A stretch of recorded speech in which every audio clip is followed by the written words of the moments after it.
Hello dear students. ഇന്ന് നമ്മൾ discuss ചെയ്യാൻ പോകുന്നത് മെൻ്റൽ ഹെൽത്തിൻ്റെ ഒരു ടോപ്പിക്കാണ് schizophrenia.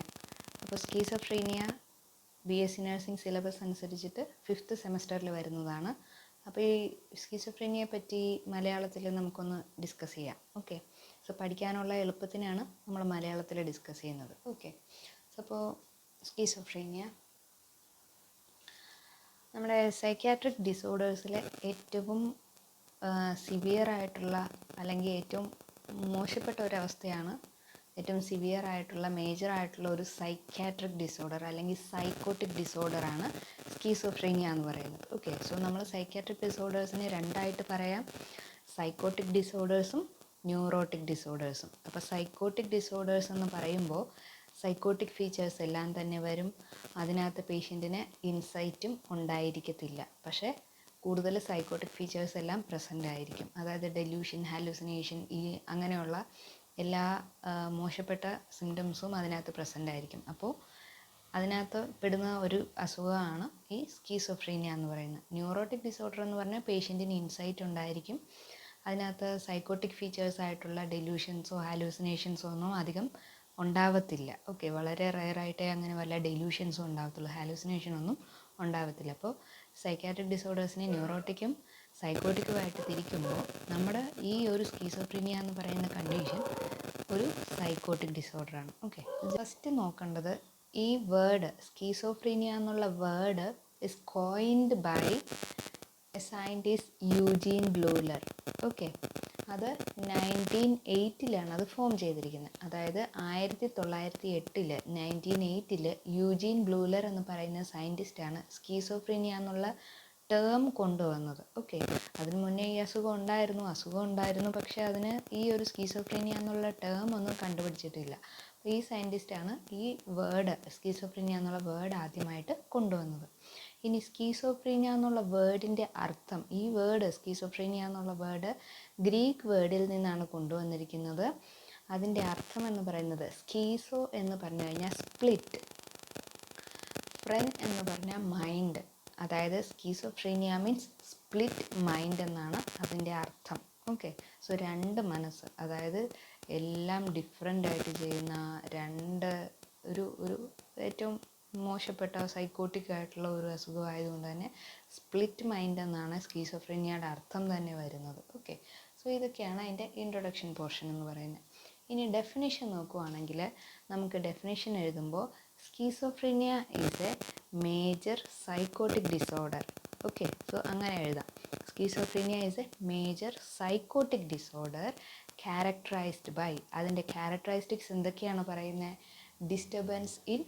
Disturbance in thought. Okay, so നമ്മൾ MSc മെൻ്റൽ സ്റ്റാറ്റസ് എക്സാമിനേഷൻ്റെ കാര്യം ഓർത്താൽ മതി. അപ്പോൾ ഡെഫിനിഷൻ പറയുമ്പോൾ it's a major psychotic disorders characterised by disturbances in the thought disturbance ഉണ്ടായിരിക്കും. തോട്ടിൽ എന്തൊക്കെയാണ് വരുന്നത്?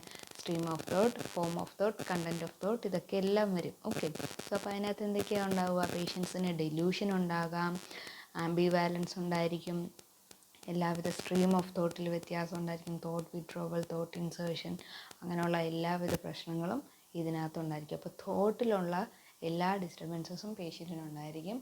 ദെൻ പെർസെപ്ഷൻ, ഡിസ്റ്റർബൻസസ് ഇൻ പെർസെപ്ഷൻ്റെ താഴെ എന്താ വരുന്നത്? Hallucination, illusion and hallucination. അപ്പോൾ പേഷ്യൻറ്റിന് ഇല്യൂഷനും ഹാലൂസിനേഷൻസൊക്കെ പ്രസൻ്റ് ആയിരിക്കും. അപ്പോൾ ഹാലൂസിനേഷൻ എന്ന് പറഞ്ഞാൽ എന്തുവാ? റിയലായിട്ട് അവിടെ പ്രത്യേകിച്ച് സാധനമൊന്നും ഉണ്ടാകത്തില്ല, എന്നാൽ ഇവർക്ക് ആരെങ്കിലുമൊക്കെ കാണാനോ എന്തെങ്കിലുമൊക്കെ കേൾക്കാനോ ഒക്കെ പറ്റും. ഇല്ലാത്തത് കാണാനും ഇല്ലാത്തത് കേൾക്കാനും ഒക്കെ പറ്റുന്ന ഫോമാണ് ഹാലൂസിനേഷൻ എന്ന് പറയുന്നത്. ഓക്കെ, അപ്പോൾ പെർസെപ്ഷണൽ ഡിസ്റ്റർബൻസസ് ഉണ്ടായിരിക്കും. പിന്നെ cognition. Okay, disturbances in the cognition. So cognition പറയുമ്പോഴത്തേക്കും നമ്മുടെ മെമ്മറി വരും, ഇൻ്റലിജൻസ് വരും, അവരുടെ ഈ പറഞ്ഞ ജഡ്ജ്മെൻറ്റ്, ഓരോ കാര്യങ്ങളെ അനലൈസ് ചെയ്യാനുള്ള എബിലിറ്റീനെ അത് ബാധിക്കും. അവരുടെ ഇൻസൈറ്റ്, അല്ലെങ്കിൽ അവർക്ക് ആ ഒരു അസുഖമുണ്ട് എന്നുള്ള ഒരു ഇൻസൈറ്റ്, ഒരു തിരിച്ചറിവ് ഉണ്ടാകുക എന്നുള്ളതൊക്കെ വരുന്നത് ഇൻസൈറ്റിൽ വരുന്നതാണ്. ഇങ്ങനെയുള്ള അവരുടെ ലോജിക്കലായിട്ടുള്ള എല്ലാ പാർട്ടും തന്നെ, memory, concentration, attention, awareness, okay, judgement, ഓരോ കാര്യങ്ങളെ വിലയിരുത്താനുള്ള അവരുടെ ജഡ്ജ്മെൻറ്റ് എബിലിറ്റി, അവരുടെ ഇൻസൈറ്റ്, സ്വന്തമായിട്ടൊരു തിരിച്ചറിവ്, ഇതെല്ലാം തന്നെ നഷ്ടമായി. ഇപ്പോൾ കൊഗ്നീഷൻ്റെ അകത്ത് പ്രശ്നം ഉണ്ടാകും.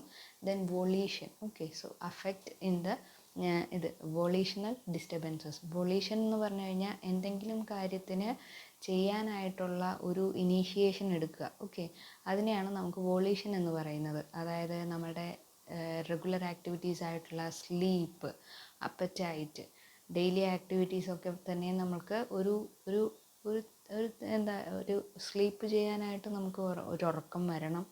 ഉറക്കം വന്നിട്ട് പോയി കിടന്നു അതിനു വേണ്ടി ഇനീഷ്യേറ്റ് എടുത്ത് ഉറങ്ങണം. ഓക്കെ, അല്ലെങ്കിൽ അപ്പറ്റൈറ്റ്, സമയത്ത് ഭക്ഷണം കഴിക്കുക എന്നൊക്കെയുള്ള കാര്യങ്ങൾ, അതെല്ലാം വൊളീഷൻ്റെ അകത്ത് വരുന്നതാണ്. അപ്പോൾ വൊളീഷണൽ ഡിസ്റ്റർബൻസസ് എന്ന് പറയുമ്പോഴത്തേക്കും പേഷ്യൻറ്റിന് ഇമ്മൊബിലിറ്റി ഉണ്ടായിരിക്കും. ഇമ്മൊബിലിറ്റി കൈക്കോ കാലിനോ കുഴപ്പമുണ്ടായിട്ടല്ല, പക്ഷേ അതിനകത്ത് സ്റ്റ്യൂപ്പർ എന്ന് പറയുന്ന ഒരു അവസ്ഥയിലേക്ക് പോകാം. സ്റ്റ്യൂപ്പർ എന്ന് പറഞ്ഞാൽ എന്തുവാ? പേഷ്യൻ്റ് കോമയിലെന്ന പോലെ ഒരു പൊസിഷനിൽ ഇരിക്കുവാണെങ്കിൽ അതേ പൊസിഷനിൽ തന്നെ മെയിൻറ്റെയിൻ ചെയ്തുകൊണ്ടിരിക്കും. ചിലപ്പോൾ ഇരിക്കുമായിരിക്കാം, ചിലപ്പോൾ നിൽക്കുമായിരിക്കും, ചിലപ്പോൾ കൈ ഇങ്ങനെ വെച്ചിട്ടായിരിക്കാം. അപ്പോൾ ഏത് പൊസിഷനിൽ നിൽക്കുന്നോ അതേ പൊസിഷനിൽ തന്നെ നിൽക്കുക. അത് എത്ര മണിക്കൂർ വേണേലും ആകാം, എത്ര ദിവസങ്ങൾ വേണേലും ആകാം, എങ്ങനെ വേണേലും ആകാം. ഓക്കെ, സോ അതാണ് ഈ പറഞ്ഞ ഇമ്മൊബിലിറ്റി ഉണ്ടാകാം, സ്റ്റ്യൂപ്പർ ഉണ്ടാകാം. ഇതൊക്കെയാണ് വൊളീഷണൽ ഡിസ്റ്റർബൻസസിനകത്ത് വരിക. ഭക്ഷണം കഴിക്കാതെ ഇരിക്കുക, ഉറങ്ങാതെ ഇരിക്കുക, അതൊക്കെ ഈ ഒരു അസുഖത്തിൻ്റെ ഭാഗമായിട്ട് വേണമെങ്കിൽ അങ്ങനെ വരാം. ഓക്കെ, ദെൻ അഫക്റ്റ് എന്ന് പറഞ്ഞാൽ എന്തുവാ? നമ്മളുടെ മൂഡ് നമ്മളിൽ എങ്ങനെയാണോ റിഫ്ലക്റ്റ് ചെയ്യുന്നത് അതാണ് അഫക്റ്റ് എന്ന് പറയുന്നത്. ഓക്കെ, അഫക്റ്റീവ് ഡിസ്റ്റർബൻസസ്, അതായത് ചിലപ്പോൾ വന്നിട്ട് ഭയങ്കര എക്സ്ട്രീം ഹാപ്പി ആയിട്ട് കാണപ്പെടുന്ന ഒരു സ്റ്റേജിലായിരിക്കും, വെറുതെ ചിരിച്ചുകൊണ്ടിരിക്കുക. പക്ഷേ അവർ റിയലി ഹാപ്പി ആയിട്ടാണോ? ഹാപ്പി ആയിട്ടല്ല, പക്ഷേ അവരിങ്ങനെ വെറുതെ ചിരിച്ചുകൊണ്ടിരിക്കുക. എന്തെങ്കിലുമൊക്കെ അവരുടെ ഹാലൂസിനേഷൻ്റെ ഭാഗമായിട്ടായിരിക്കാം അവർ ഇല്ലാത്തത് കേൾക്കും, അവർ എക്സ്പെക്റ്റ് ചെയ്യുന്ന എന്തെങ്കിലും അങ്ങനെയൊക്കെയുള്ള കാര്യങ്ങൾ. ഓക്കെ, അല്ലാന്നുണ്ടെങ്കിൽ അഫക്റ്റിനകത്ത് വരുന്നത് ബ്ലണ്ട് എഫക്റ്റ് ആയിരിക്കും. കൂടുതലും ബ്ലണ്ട് എഫക്റ്റാണ് സ്കീസോഫ്രീനിയ പേഷ്യൻസിന് ഉണ്ടാവുക. ബ്ലണ്ട് എഫക്റ്റ് എന്ന് പറഞ്ഞാൽ എന്താ? ഭയങ്കര ബ്ലാങ്ക് ആയിട്ടുള്ളൊരു മൂഡായിരിക്കും. എപ്പോഴും ഇങ്ങനെ ഒരു ദുഃഖഭാഗം, ഒരു ശോകഭാവത്തിലിരിക്കും. എന്നാൽ അവർ ശോകമാണോ? അല്ല. കരയോ ഒന്നുമില്ല, അവരിങ്ങനെ ഭയങ്കര ഒരു യാതൊരുവിധ ഇമോഷൻസും ഇല്ലാതിരിക്കുന്ന ഒരു സ്റ്റേജാണ് അഫക്റ്റ്. ഓക്കെ, ബ്ലണ്ട് എഫക്റ്റിലേക്ക് വരിക. Okay, then disturbances in the behaviour. തീർച്ചയായിട്ടും ബിഹേവിയറിൽ വ്യത്യാസം ഉണ്ടാകും, ശരിയല്ലേ? കാരണം തോട്ടിൽ ഇതിനകത്ത് വ്യത്യാസങ്ങളുണ്ട്. തോട്ട് വ്യത്യാസം വരുമ്പോൾ തന്നെ അവരുടെ ബിഹേവിയർ വ്യത്യാസം വരും. അതിൻ്റെ കൂട്ടത്തിൽ പെർസെപ്ഷണൽ ഡിസ്റ്റർബൻസസ്, അതായത് ഇല്ലാത്തത് കാണുകയോ ഇല്ലാത്തത് കേൾക്കുകയോ ഒക്കെ ചെയ്യുമ്പോഴത്തേക്കും അവർക്ക് ഒരുപക്ഷെ ഈ കാണുന്ന രൂപം അവരെ ഭയപ്പെടുത്താം. അപ്പോൾ അവർ പേടിയായിട്ടായിരിക്കും കാണിക്കുന്നത്. അല്ലെങ്കിൽ ആ പറയുന്ന ഹാലൂസിനേഷൻ, ഓഡിറ്ററി ഹാലൂസിനേഷൻ ചിലപ്പോൾ കമാൻഡിങ് ഹാലൂസിനേഷൻ ആയിരിക്കാം. അതായത് അവരായിട്ട് ഓർഡർ കൊടുക്കുക, നീ അങ്ങനെ ചെയ്യും, നീ ഇങ്ങനെ ചെയ്യും, നീ അവളെ കൊല്ലുക, നീ ഇവളെ കൊല്ലുക, നീ എന്തെങ്കിലും നെഗറ്റീവായിട്ടുള്ള കമൻസ് ആയിരിക്കാം കൊടുക്കുക. അപ്പോൾ അതിനെ ഡിപ്പെൻഡ് ചെയ്തിട്ട് അവരുടെ ബിഹേവിയർ തീർച്ചയായിട്ടും വ്യത്യാസം ഉണ്ടായിരിക്കാം. അപ്പോൾ ഇതാണ് നമ്മൾ ഡെഫിനീഷൻ്റെ അകത്ത് പറയുന്നത്. Okay, so definition of schizophrenia എന്ന് പറയുന്നത് നമ്മൾ എഴുതേണ്ടത്: Schizophrenia is a major psychotic disorder characterized by disturbances in the thought, perception, cognition, volition, affect and behavior. അതാണ് നമ്മുടെ ഡെഫിനീഷൻ പറയുന്നത്. ഓക്കെ, ഇപ്പോൾ ക്രോണിക് ഡിസോർഡറാണ്, സൈക്കോട്ടിക് ഡിസോർഡറാണ്, മേജർ ഡിസോർഡറാണ്, അതെല്ലാം തന്നെ വരും. Then etiology. ഓക്കെ, എറ്റിയോളജി എന്ന് പറഞ്ഞാൽ എന്തുവാ? കോസസ് അല്ലെങ്കിൽ കാരണങ്ങൾ. ഓക്കെ, പല കാരണങ്ങൾ കൊണ്ട് തന്നെ സ്കീസോഫ്രീനിയ വരാം. ഓക്കെ, അതിനകത്ത് മെയിനായിട്ട് നമ്മൾക്ക് കോസസിനെ, എറ്റിയോളജീനെ മൂന്നായിട്ട് തിരിക്കാം: biological causes, psychological causes and socio cultural causes. Okay, biological കോസസിനകത്ത് ആദ്യം വരുന്ന എന്തുവാ? അതിനകത്ത് ബയോളജിക്കൽ കോസസിനകത്ത് 3 വരുന്നുണ്ട്: neuro structural causes, perinatal causes and genetic causes. Okay, അത് ന്യൂറോ സ്ട്രക്ചറൽ കോസസ് എന്ന് പറഞ്ഞാൽ നമ്മുടെ ബ്രെയിനിൻ്റെ സ്ട്രക്ചറിൽ എന്തെങ്കിലും അബ്നോർമാലിറ്റി ഉണ്ടെങ്കിൽ അതിൻ്റെ ഭാഗമായിട്ട് ഒരു പക്ഷേ സ്കീസോഫ്രീനിയ ഡെവലപ്പ് ആകാം. അതായത് നമ്മളുടെ ഇപ്പോൾ റിസർച്ചുകളൊക്കെ നോക്കിക്കഴിഞ്ഞാൽ സ്കീസോഫ്രീനിയ വന്നവരുടെ CT സ്കാനോ MRI സ്കാനോ PET സ്കാനോ ഒക്കെ ചെക്ക് ചെയ്യുകയാണെന്നുണ്ടെങ്കിൽ അവരുടെ വെൻട്രിക്കിൾസ്, ബ്രെയിനിലെ വെൻട്രിക്കിൾസ് ഉണ്ട്. ഓക്കെ, സോ ബ്രെയിനിലെ ഒരു സ്ട്രക്ചറാണ് വെൻട്രിക്കിൾസ്. അപ്പോൾ വെൻട്രിക്കിൾസിൻ്റെ എൻലാർജ്മെൻ്റ് ഉണ്ടായിരിക്കാം, അല്ലെങ്കിൽ ഏതെങ്കിലും ഒരു പോർഷനിൽ ആട്രോഫി, അതായത് സെൽസ് ചുരുങ്ങിപ്പോയിരിക്കുന്നതായിട്ട് കാണിക്കാം. അല്ലെങ്കിൽ ഫ്രോണ്ടൽ ലോബ് ചുരുങ്ങിപ്പോയിരിക്കുന്നതായിട്ടോ, അല്ലെങ്കിൽ ഹൈപ്പോ യൂട്ടിലൈസേഷൻ ഓഫ് ഗ്ലൂക്കോസിൻ്റെ യൂട്ടിലൈസേഷൻ പ്രോപ്പറായിട്ട് ഇല്ലാതിരിക്കുന്ന ഒരു സ്റ്റേജ്, അങ്ങനെ എന്തെങ്കിലും ബ്രെയിനിൻ്റെ സ്ട്രക്ചറൽ അബ്നോർമാലിറ്റി കൊണ്ട് ഉണ്ടാകുന്ന ഒരു സിംറ്റംസൊക്കെ കാണിച്ചിട്ട് അവർക്ക് സ്കിസോഫ്രീനിയ നമുക്ക് ഡയഗ്നോസ് ചെയ്യുന്ന ഒരു സ്റ്റേജിലേക്ക് വരാറുണ്ട്. അതാണ് ന്യൂറോ സ്ട്രക്ചറൽ അബ്നോർമാലിറ്റീസ് പറയുന്നത്. അടുത്തത് പെരിനേറ്റൽ റിസ്ക് ഫാക്ടേഴ്സ്. പെരിനേറ്റൽ എന്ന് പറഞ്ഞാൽ എന്താ? ഡെലിവറി സംബന്ധപ്പെട്ടിട്ടുള്ള, അല്ലെങ്കിൽ അതിപ്പോൾ ആൻറ്റിനേറ്റലായിരിക്കാം, ഇൻട്രാനേറ്റലായിരിക്കാം, അല്ലെങ്കിൽ പോസ്റ്റ് നേറ്റലായിരിക്കാം. ഏതെങ്കിലും തരത്തിൽ ബേബിയുടെ ബ്രെയിൻ ഡെവലപ്മെൻറ്റ് നമ്മളുടെ യൂട്രസിലായിരിക്കുന്ന സമയത്ത് ബ്രെയിൻ ഡെവലപ്മെൻ്റ് ഉണ്ട്. ഡെലിവറിയുടെ സമയത്ത് ബ്രെയിൻ ഡാമേജ് ഒന്നും വരാതെ നോക്കണം, ഹെഡ് ഇഞ്ചുറിയോ മറ്റ് ബുദ്ധിമുട്ടുകളോ വരാതെ നോക്കണം. പോസ്റ്റ് നേറ്റൽ പീരിയഡിൽ, അതായത് ബേബിയുടെ ഇൻഫൻറ്റൈൽ ഡെവലപ്മെൻറ്റ്, അതായത് ബേബി 2-3 വയസ്സാകുന്ന വരേക്കൊക്കെ ഉള്ള ഒരു സമയം എന്ന് പറഞ്ഞാൽ ഹെഡ് ഇഞ്ചുറിയോ തലയ്ക്ക് മറ്റ് യാതൊരു തരത്തിലും അടിപ്പെടാതെ സീഷറോ മറ്റ് ബുദ്ധിമുട്ടുകളോ ഒന്നും ഉണ്ടാവാതെ നമ്മൾ വളരെ കെയർഫുള്ളായിട്ട് നോക്കണം. അപ്പോൾ യാതൊരു തരത്തിലും ബ്രെയിനിനെ അഫക്റ്റ് ചെയ്യുന്ന രീതിയിലുള്ള ഒരു കാര്യവും വരാതെ ശ്രദ്ധിക്കുക. അതാണ് പെരിനേറ്റലിനകത്ത് പറയുന്നത്. എസ്പെഷ്യലി ബേബീസ് എപ്പോഴാണ് റിസ്ക്കിലുള്ളതെന്ന് വെച്ചാൽ, ഏതെങ്കിലും തരത്തിൽ കോംപ്ലിക്കേറ്റഡ് ഡെലിവറി ആണെന്നുണ്ടെങ്കിൽ, മെക്കോണിയം ആസ്പിറേഷനൊക്കെ ഉണ്ടാകുന്ന സമയത്ത്, ബെർത്ത് ആസ്ഫിക്സിയ ഉള്ള സമയത്ത്, അല്ലെങ്കിൽ ഇൻസ്ട്രുമെൻ്റൽ ഡെലിവറി, അതായത് നമ്മുടെ ഫോർസെപ്സ് ഡെലിവറിയോ വാക്യൂം ഡെലിവറിയോ പോലെയുള്ളതൊക്കെ സംഭവിക്കുമ്പോൾ ബ്രെയിൻ ഡാമേജ് വരാം. അതിൻ്റെ ഫലമായിട്ട് ഇങ്ങനെയുള്ള സിംറ്റംസൊക്കെ ഡെവലപ്പ് ആയിരിക്കാം. ഓക്കെ, സോ അപ്പോൾ അതൊക്കെയാണ് നമ്മൾ പെരിനേറ്റലിനകത്ത് പറയുന്നത്. അടുത്തതെന്ന് പറഞ്ഞാൽ ജെനറ്റിക് ഫാക്ടേഴ്സ്. ജെനറ്റിക് ഫാക്ടേഴ്സിൽ പറയുന്നത് ഏതെങ്കിലും തരത്തിൽ കൺസാങ്ഗ്യൂനിയസ് മാരേജ് ആണെങ്കിൽ ഇതിനകത്തൊരു റിസ്ക് പറയുന്നുണ്ട്. പിന്നെ ഫാമിലിയിൽ ആർക്കെങ്കിലും തന്നെ അച്ഛൻ്റെ ഭാഗത്തോ അമ്മയുടെ ഭാഗത്തോ ഏതെങ്കിലും റിലേറ്റീവ്സിന് സ്കീസോ ഉണ്ടെങ്കിൽ അടുത്ത ജനറേഷന് സ്കീസോഫ്രീനിയ വരാനുള്ള പോസിബിലിറ്റി വളരെ കൂടുതലാണ്. ഓക്കെ, അതാണ് ജെനറ്റിക് ഫാക്ടേഴ്സ്. അപ്പോൾ ഇത് മൂന്നുമാണ് ബയോളജിക്കൽ കോസസിനകത്ത് പറയുന്നത്. അടുത്ത എന്തുവാ? Psychological causes. Okay, psychological theories പറയുന്നത് എന്തൊക്കെയാണെന്ന് നോക്കാം. ഒന്ന് familial causes. Okay, familial causes എന്ന് പറഞ്ഞു കഴിഞ്ഞാൽ ബേബിയുടെ ബോൺ ആൻഡ് ബ്രോട്ടപ്പ് ആര് ഫസ്റ്റ് മദർ തന്നെയാണോ നോക്കിയിട്ടുള്ളത്, അതോ വേറെ ഏതെങ്കിലും കെയർ ടേക്കർ ആയിരുന്നു? ഇപ്പോൾ ഏതെങ്കിലും ഓർഫനേജിലൊക്കെ വളർത്തുമ്പോഴത്തേക്കും അങ്ങനെ വളർന്നു വന്നിട്ടുള്ള സാഹചര്യമാണ്, അല്ലെങ്കിൽ പാരൻസ് ഇല്ലാതെയാണ് വളർന്നിട്ടുള്ളത്. വളർത്തുന്ന ആൾക്കാർ ചിലപ്പോൾ കുഞ്ഞിനെ അബ്യൂസ് ചെയ്തേക്കാം, ഏതെങ്കിലും തരത്തിൽ ഇഞ്ചുറിയൊക്കെ വരുത്തിയേക്കാം. അപ്പോൾ അതെല്ലാം കുഞ്ഞിൻ്റെ ബ്രെയിൻ ഡെവലപ്മെൻറ്റിനെയും ഇമോഷൻസിനെയും ഒക്കെ ബാധിക്കുന്ന രീതിയിലേക്ക് വന്നിട്ട് പ്രശ്നങ്ങളുണ്ടാകാം. ഇല്ല, ഇനി മദർ തന്നെയാണെങ്കിലും മദറിന് എന്തെങ്കിലും തരത്തിലുള്ള അസുഖമൊക്കെ ഉണ്ട്, ചിലപ്പോൾ അവർക്ക് എന്തെങ്കിലും മാനസിക പ്രശ്നമുള്ളതായിരിക്കാം, സബ്സ്റ്റൻസ് അബ്യൂസ്, അത് ആൽക്കഹോളോ മറ്റേതെങ്കിലുമൊക്കെ ഉപയോഗിക്കുന്നൊരു മദറാണെന്നുണ്ടെങ്കിൽ ആ രീതിക്ക് കുഞ്ഞ് പ്രഗ്നൻ്റ് ആയിരിക്കുന്ന സമയത്ത് ബേബി ഡെവലപ്മെൻറ്റിനെ അത് അഫക്റ്റ് ചെയ്യും. അല്ലാന്നുണ്ടെങ്കിൽ ജനിച്ചതിന് ശേഷമാണെങ്കിൽ പോലും ബേബീനെ പ്രോപ്പറായിട്ട് കെയർ ചെയ്യാതെ വരുന്നൊരവസ്ഥയിൽ ഇങ്ങനെയുള്ള കാര്യങ്ങളൊക്കെ ഡെവലപ്പ് ചെയ്തേക്കാം.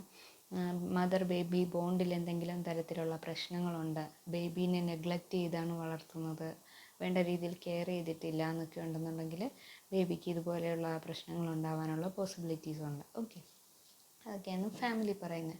ദെൻ സൈക്കോ അനലൈറ്റിക്കൽ തിയറി ഇതേപോലെ തന്നെ. സൈക്കോ അനലൈറ്റിക്കലും ഇത് തന്നെ, ബേബിയുടെ പ്രോപ്പർ നീഡ്സ് എല്ലാം ഫുൾഫില്ല് ചെയ്യാതെ, ഇപ്പോൾ ഓറൽ സ്റ്റേജ്, ഏനൽ സ്റ്റേജ് ഒക്കെ ഉണ്ടല്ലോ, അപ്പോൾ ഓരോ സ്റ്റേജിലും ബേബിയുടെ നീഡ് ഫുൾഫില്ല് ചെയ്തിട്ടാണ്. അതിന് വിശക്കുമ്പോൾ ഭക്ഷണം ഫീഡ് ചെയ്യുന്ന കറക്റ്റായിട്ട് ബേബിക്ക് വിശക്കുന്ന സമയത്ത് കറക്റ്റായിട്ട് ഫീഡ് ചെയ്യുക, അതിൻ്റെ ബവൽ ബ്ലാഡർ എംപ്റ്റി ചെയ്യാനായിട്ട് അതെല്ലാം കറക്റ്റായിട്ട് സമയത്ത് ആയി പോവുക, ത്രെട്ടൺ ചെയ്യാതിരിക്കുക, ബേബിയുടെ ഇമോഷണൽ നീഡ്സിനെയൊക്കെ ഫുൾഫില്ല് ചെയ്ത് പോവുക, അതെല്ലാം കറക്റ്റായിട്ട് ചെയ്ത് പോവുകയാണെന്നുണ്ടെങ്കിൽ ബേബിയുടെ ഡെവലപ്മെൻറ്റ് നല്ലതായിരിക്കും. ഇല്ലയെന്നുണ്ടെങ്കിൽ ബേബിയുടെ അതെല്ലാം നെഗറ്റീവായിട്ട് എഫക്റ്റ് ചെയ്യുന്ന രീതിയിലേക്ക് വന്നേക്കാം. ഓക്കെ, പിന്നെയെന്ന് പറഞ്ഞാൽ expressed emotional theory. Okay, expressed emotional തിയറിയിൽ പറയുന്നത് ഒരുപാട് നെഗറ്റീവ് എക്സ്പീരിയൻസസ് അവരുടെ ചൈൽഡ്ഹുഡിലോ അല്ലെങ്കിൽ പാസ്റ്റ് ലൈഫിലോ ഉണ്ടായിട്ടുണ്ടെങ്കിൽ, അതായത് ഏതെങ്കിലും തരത്തിൽ അബ്യൂസിൽ കണ്ടിന്യൂസ് അബ്യൂസ് എക്സ്പോഷർ ഉണ്ടായിട്ടുണ്ടെങ്കിൽ, അല്ലെങ്കിൽ ചിലപ്പോൾ നാച്ചുറൽ കലാമിറ്റി ആയിരിക്കാം, ചൈൽഡ്ഹുഡിലൊക്കെ വലിയ സുനാമി പോലെയുള്ള ഇതിനകത്തൊക്കെ അകപ്പെട്ടിട്ട് അവർക്ക് ഒരുപാട് ട്രോമ, ഫാമിലി നല്ല നഷ്ടപ്പെട്ടിട്ട് ഫൈനാൻഷ്യൽ ലോസ് ഉണ്ടായി അവർ ഓർഫനായി പോകുന്നൊരവസ്ഥ. അപ്പോൾ അങ്ങനെ ഏതെങ്കിലും വിധത്തിൽ ഇമോഷണൽ ട്രോമ എക്സ്പീരിയൻസ് ചെയ്ത് വരുന്ന ആൾക്കാരാണെന്നുണ്ടെങ്കിൽ അതിനവർക്ക് വേണ്ട രീതിയിൽ പ്രോപ്പർ ക്രൈസിസ് ഇൻ്റർവെൻഷൻ കിട്ടി, ഇമോഷണൽ നീഡ്സിനെ ഫുൾഫിൽ ചെയ്യാതെ കോപ്പിംഗ് മെക്കാനിസം അത് ഡിസ്ട്രക്റ്റഡ് ആയി പോവുകയൊക്കെ ആണെങ്കിൽ അവർക്ക് സ്കീസോ ഡെവലപ്പ് ആയേക്കാം.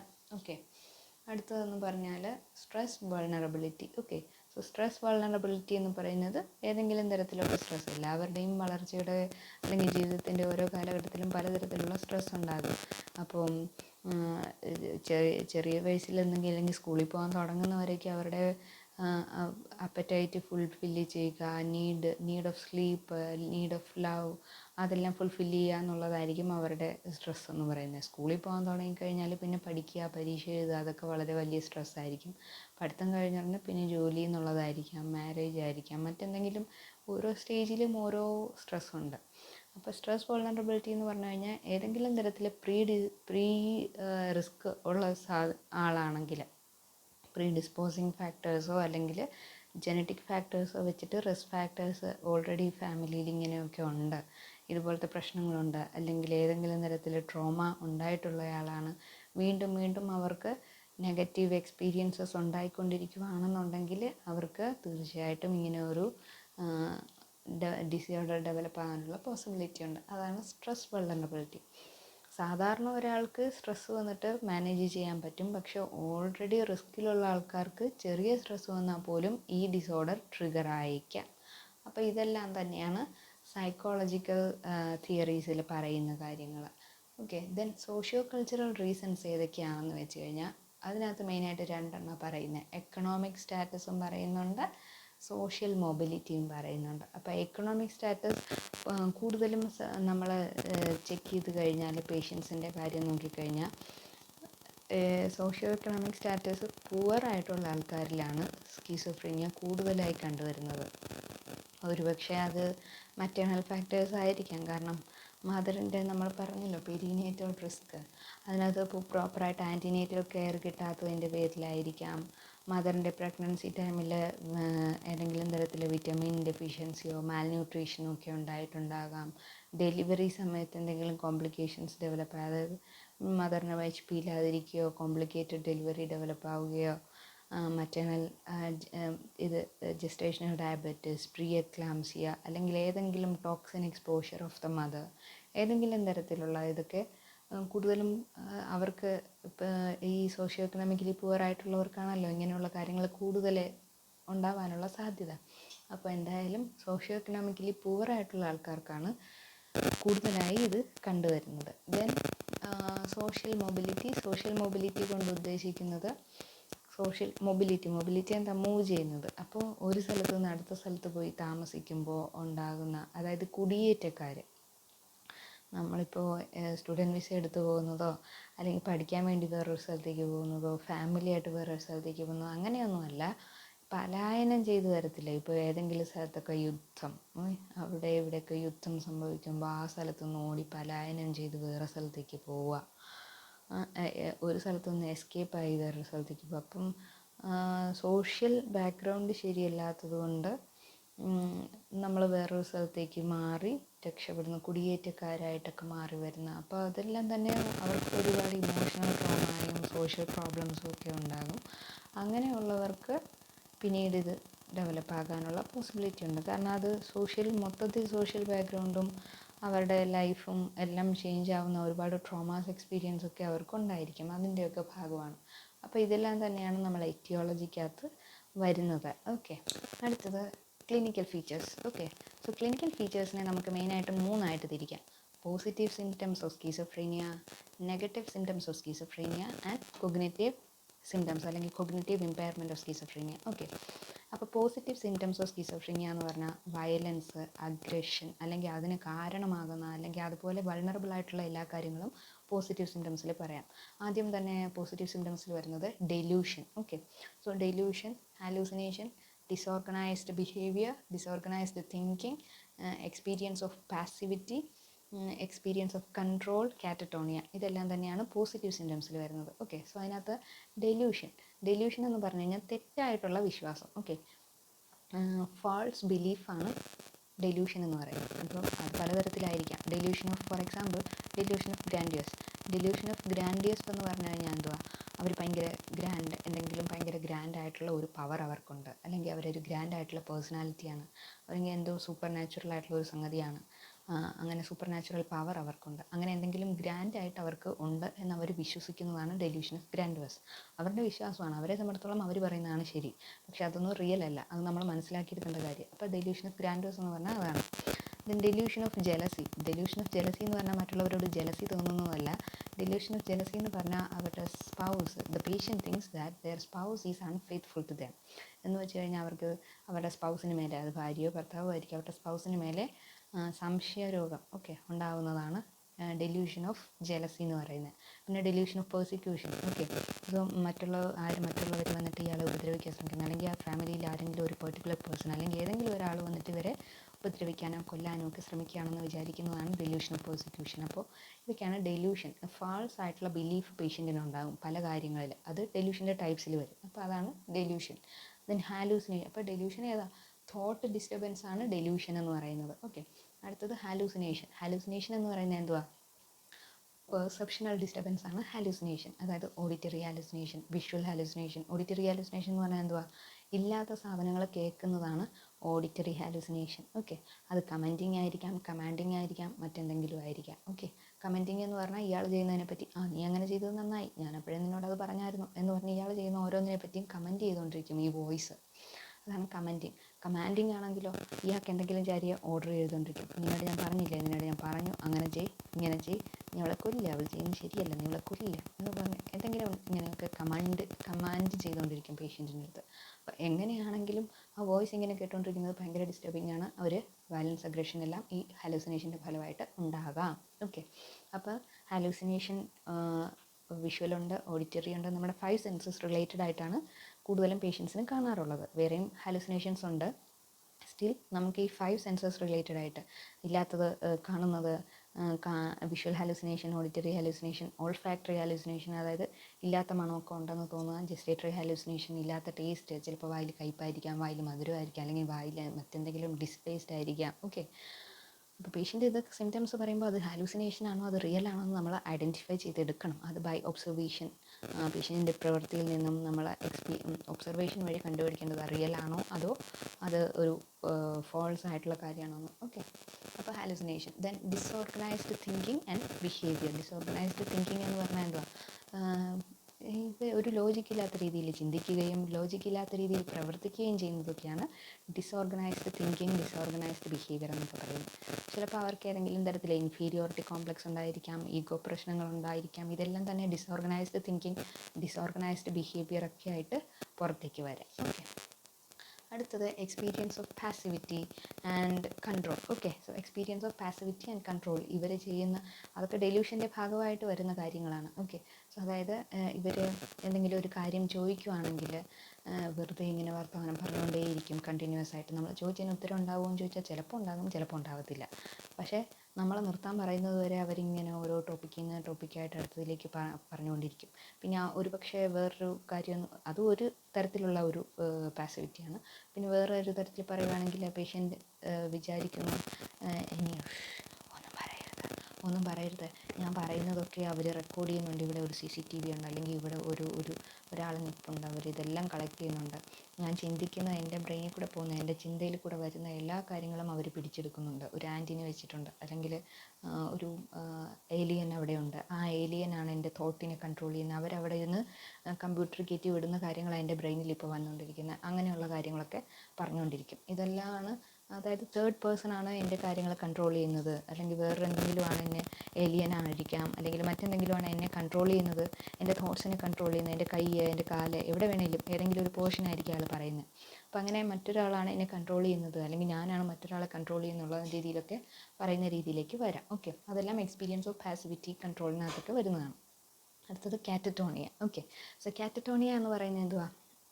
നമ്മുടെ മൂവ്മെൻറ്റുമായിട്ട് വൊളീഷൻ, വോളറ്റൈൽ ഡിസ്റ്റർബൻസസ് നമ്മൾ പറഞ്ഞില്ലേ, അതിനകത്ത് വരുന്നതാണ് കാറ്ററ്റോണിയ.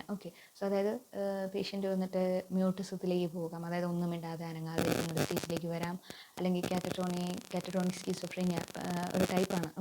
സോ അപ്പം അതിനകത്തും പേഷ്യൻ്റ് ഇതേപോലെ ഏതെങ്കിലും ഒരു പ്രത്യേക പോസ്ചറിലായിരിക്കുക, ഇങ്ങനെ പിടിച്ചിട്ട് നിൽക്കുവാണെങ്കിൽ അതേ പൊസിഷനിൽ കുറേ നേരം നിൽക്കുക, അല്ലെങ്കിൽ വാക്സി ഫ്ലെക്സിബിലിറ്റി, അതായത് ഇങ്ങനെ ഇരിക്കുന്ന പേഷ്യൻ്റ് നമ്മൾ ഇങ്ങനെ ഇരിക്കേണ്ട, നിങ്ങൾ കൈ നേരെ വെച്ചിട്ട് ഇരിക്കുമോ, എന്തായാലും ഇരിക്കുവാണ്, നമുക്ക് കിടത്താൻ പറ്റുന്നില്ല, അവരുടെ പൊസിഷൻ അങ്ങനെ ആയിപ്പോയി. അപ്പം അതൊരു സിംറ്റമാണ്. ഓക്കെ, അപ്പോൾ നമ്മൾ കൈ ഇങ്ങനെ തിരിച്ചു വെക്കും, ബട്ട് സ്റ്റിൽ അത് ഓട്ടോമാറ്റിക്കലി തിരിച്ച് അവർ പഴയ പൊസിഷനിലേക്ക് എത്തിക്കും. നമുക്കായിട്ട് അവരുടെ പൊസിഷൻ മാറ്റാൻ പറ്റത്തില്ല, അവർ വിചാരിച്ചിട്ട് മാറ്റിയാൽ മാത്രമേ അത് മാറത്തുള്ളൂ. അപ്പോൾ അതിൽ ഒരെണ്ണമാണ് കാറ്ററ്റോണിയ. ഓക്കെ, ഒരേ പൊസിഷൻ ലോങ് അവേഴ്സ് മെയിൻറ്റെയിൻ ചെയ്തുകൊണ്ടിരിക്കുക, അത് പേഷ്യൻറ്റിന് മാത്രമേ അത് മാറ്റാൻ പറ്റത്തുള്ളൂ. അത് പക്ഷേ അതൊരു വോളറ്റൈൽ ഡിസ്റ്റർബൻസിൻ്റെ ഭാഗമാണ്. അവർ ഇനീഷ്യേഷൻ എടുത്ത് ചെയ്യത്തില്ല. ചിലപ്പോൾ അവേഴ്സ് അങ്ങനെ ഇരിക്കാം, 1-2 ദിവസം, ചിലപ്പോൾ അതിൽ കൂടുതൽ ദിവസവും അവർ ഒരേ പൊസിഷൻ മെയിൻറ്റെയിൻ ചെയ്തിരിക്കാം. ഓക്കെ, അതൊക്കെ കാറ്ററ്റോണിയ വരുന്നത്. അപ്പോൾ ഇതെല്ലാമാണ് positive symptoms of schizophrenia. Then negative symptoms of schizophrenia. ഇത് കുറച്ചുകൂടെ എളുപ്പമാണ് പഠിക്കാൻ, കാരണം എല്ലാം എയിൽ സ്റ്റാർട്ട് ചെയ്യുന്നതാണ്. അവോളിഷൻ, അപ്പത്തി, അഫക്റ്റീവ് ഡിസ്റ്റർബൻസസ്, അൻഹിഡോണിയ, ആംബിവാലൻസ്. ഓക്കെ, അവോളിഷൻ നമ്മൾ പറഞ്ഞ വോളറ്റൈൽ ഡിസ്റ്റർബൻസസ്, അതായത് മൂവ്മെൻറ്റ് റിലേറ്റഡ് ആയിട്ടുള്ള ഒന്നിനും ഇനീഷ്യേഷൻ എടുക്കാതിരിക്കുന്നതാണ് അവോളിഷൻ. ഉറങ്ങണോ എന്ന് ചോദിച്ചു കഴിഞ്ഞാൽ ഉറക്കം വന്നാലും ഉറങ്ങാതെ കുത്തിയിരിക്കുക, അല്ലെങ്കിൽ ഉറക്കം വരുന്നില്ല, ഉറങ്ങാനായിട്ടുള്ള ഒരു ഇനീഷ്യേഷനും അവരെടുക്കാതിരിക്കുക, അല്ലെങ്കിൽ സ്ലീപ്പ്, ഒരു ഇനീഷ്യേഷനും ഉണ്ടാവില്ല, ഒന്നും ചെയ്യാൻ ഒരു താല്പര്യവും ഇല്ലാതെ വെറുതെ ഇരിക്കുന്നതാണ് അവോളിഷൻ. ഓക്കെ, ദെൻ അപ്പത്തി എന്ന് പറഞ്ഞാൽ നമ്മളുടെ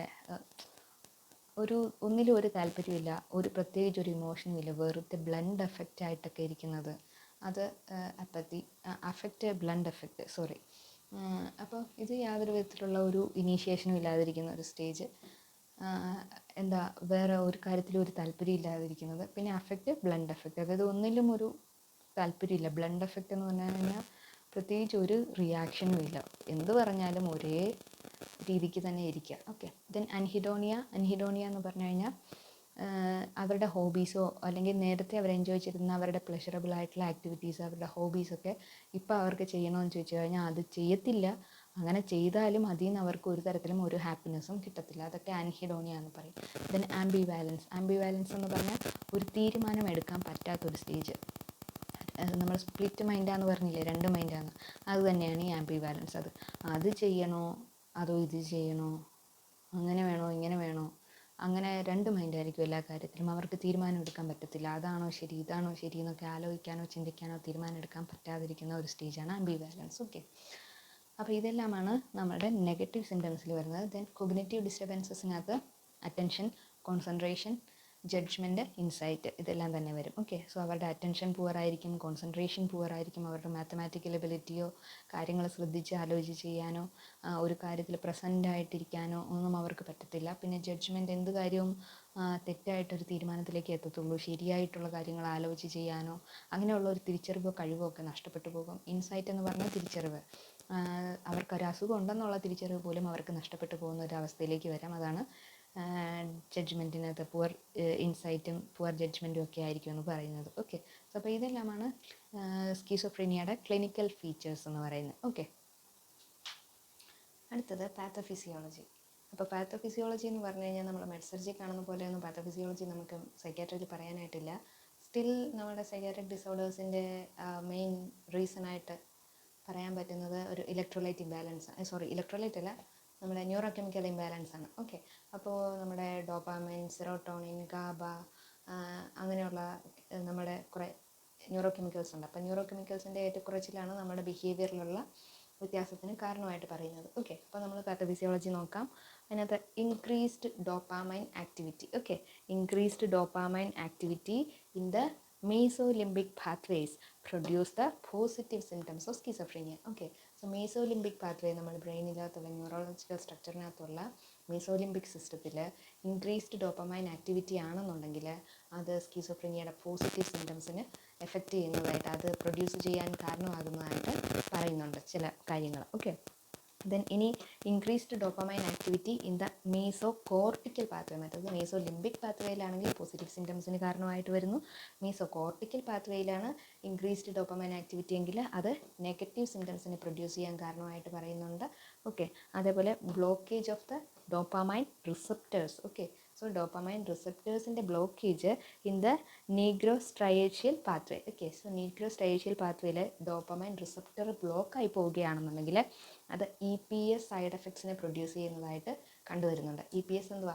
എക്സ്ട്രാ പിരമിഡൽ സിംറ്റംസ്, അതായത് നമ്മുടെ ആൻറ്റിസൈക്കോട്ടിക്സ്, നമ്മൾ സൈക്കോട്ടിക് ഡിസോർഡർ ആണല്ലോ ഇത്, സൈക്കോട്ടിക് ഡിസോർഡേഴ്സിനെ ട്രീറ്റ് ചെയ്യാനായിട്ട് ആൻറ്റിസൈക്കോട്ടിക്സ് കൊടുക്കും. ആൻറ്റിസൈക്കോട്ടിക്സിൻ്റെ സൈഡ് എഫക്റ്റ് ആയിട്ട് കണ്ടുവരുന്നതാണ് EPS, എക്സ്ട്രാ പിരമിഡൽ സിംറ്റംസ്. അപ്പോൾ ഏതെങ്കിലും തരത്തിൽ ഡോപ്പമൈൻ റിസപ്റ്റർ ബ്ലോക്കായി പോവുകയാണെന്നുണ്ടെങ്കിൽ അതിൻ്റെ പേരിൽ EPS സിംറ്റംസ് പ്രൊഡ്യൂസ് ആവാനുള്ള പോസിബിലിറ്റിയും കണ്ടുവരുന്നുണ്ട്. ഓക്കെ, പിന്നെയെന്ന് പറഞ്ഞാൽ അടുത്തപ്പോൾ പാത്തോഫിസിയോളജി കഴിഞ്ഞു. അടുത്തതെന്ന് പറഞ്ഞാൽ നമ്മുടെ ഡയഗ്നോസ്റ്റിക് മെഷേഴ്സ്. അപ്പോൾ നമ്മൾ ഡയഗ്നോസ്റ്റിക് മെഷേഴ്സ് ഇത് സൈക്കാട്രി ആയതുകൊണ്ട് തന്നെ നമുക്ക് പ്രത്യേകിച്ച് ഒരു ബ്ലഡ് ടെസ്റ്റോ സ്കാനോ ഒക്കെ വെച്ചിട്ട് ഇത് റൂൾ ഔട്ട് ചെയ്യാനൊന്നും പറ്റത്തില്ല. Okay, based on symptoms DSM ക്ലാസിഫിക്കേഷനോ ICD ക്ലാസിഫിക്കേഷനോ വെച്ചിട്ട് ബേസ്ഡ് ഓൺ ദ സിംറ്റംസ് നമ്മൾ ഇത് ഡിസീസ് ഡയഗ്നോസ് ചെയ്തെടുക്കുകയാണ് ചെയ്യുന്നത്.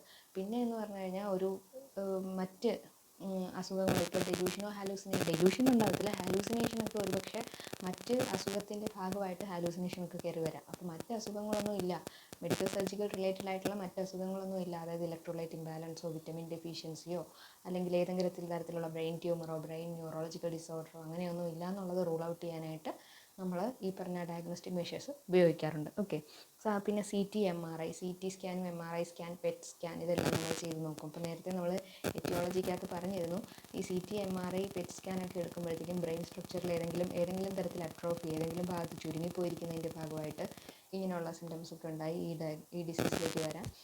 ഏതെങ്കിലും തരത്തിൽ ട്യൂമർ ഡെവലപ്മെൻറ്റിൻ്റെ ഭാഗമായിട്ട് ആ ട്യൂമറിനെ ട്രീറ്റ് ചെയ്ത് കഴിഞ്ഞാൽ ഇത് റിവേഴ്സ് ആകും. പക്ഷേ ട്യൂമറിൻ്റെ കേസൊന്നും അല്ലാത്ത സ്ഥിതിക്ക് നമ്മളത് റൂൾ ഔട്ട് ചെയ്യണം. അത് മെഡ് സർജിൽ വരുന്നതാണോ അതോ സൈക്കാട്രിയിൽ വരുന്നതാണോ. ഇപ്പോൾ അട്രോഫി ആയിപ്പോയതാണെന്ന് ചുരുങ്ങിപ്പോയതിൻ്റെ ഭാഗമായിട്ടാണെന്നുണ്ടെങ്കിൽ ഒരുപക്ഷെ ഒന്നും ചെയ്യാൻ പറ്റിയെന്ന് വരത്തില്ല.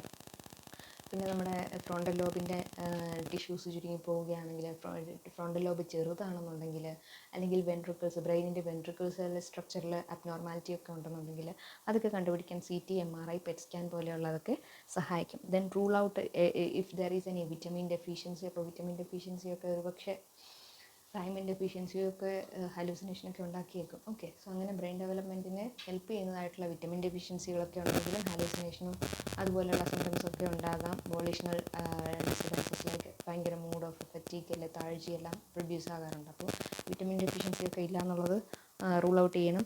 Then uraemia. ഓക്കെ, സോ നമ്മുടെ ബ്ലഡിൽ ടോക്സിൻസ് അധികമായിട്ട് വരുവാണെങ്കിൽ അപ്പോഴും നമുക്ക് വയലൻ്റ് അഗ്രഷൻ, ഹാലൂസിനേഷൻ ഇതെല്ലാം തന്നെ പ്രൊഡ്യൂസ് ആക്കാറുണ്ട്. അപ്പോൾ യൂറീനിൽ എന്തെങ്കിലും ടോക്സിൻസ് ഉണ്ട്, ബ്ലഡിൽ എന്തെങ്കിലും യൂറിക് ആസിഡോ അല്ലെങ്കിൽ നമ്മുടെ ക്രിയാറ്റിൻ, യൂറിയ പോലെയുള്ള സാധനമൊക്കെ ഉണ്ടെങ്കിൽ, ടോക്സിക് എഫക്റ്റ് ഒക്കെ ഉണ്ടെന്നുണ്ടെങ്കിൽ അതും ഇതുപോലെയുള്ള സിംറ്റംസ് പ്രൊഡ്യൂസ് ചെയ്യാം. Then thyrotoxicosis, thyroid hormonal variations ഒക്കെ ഉണ്ടെങ്കിൽ അതിൻ്റെ ഫലമായിട്ട് വരാം.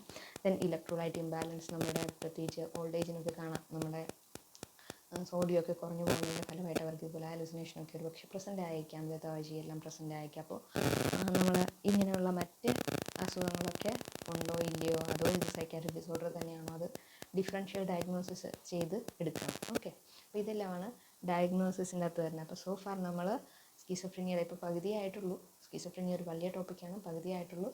സ്കിസോഫ്രീനിയ അതിൻ്റെ യൂജീൻ ബ്ലൂലറാണ് കണ്ടുപിടിച്ചത്. 1908 അത് പറഞ്ഞിട്ടുള്ളത്. ആ ടേം കൊണ്ടുവന്ന സ്കിസോഫ്രീനിയ എന്നത് സ്കീസോ ആൻഡ് ഫ്രീനിയ, അത് സ്പ്ലിറ്റ് മൈൻഡ് എന്നാണ് അതിൻ്റെ അർത്ഥം. പിന്നെ അതിൻ്റെ ഡെഫിനിഷൻ നമ്മൾ നോക്കി, അതിൻ്റെ എറ്റിയോളജി, പിന്നെ clinical features, pathophysiology, diagnostic measures, ഇത്രയാണ് ഇതുവരെ ഈ ക്ലാസ്സിൽ നമ്മൾ ഡിസ്കസ് ചെയ്തത്. അപ്പോൾ ബാക്കിയുള്ള കാര്യങ്ങൾ അടുത്ത ക്ലാസ്സിൽ വരാം. ഓക്കെ, ഇത് കുറച്ച് വലിയ ടോപ്പിക് ആയതുകൊണ്ട് 2 വീഡിയോ ആയിട്ട് ഇടുന്നത്. ഓക്കെ.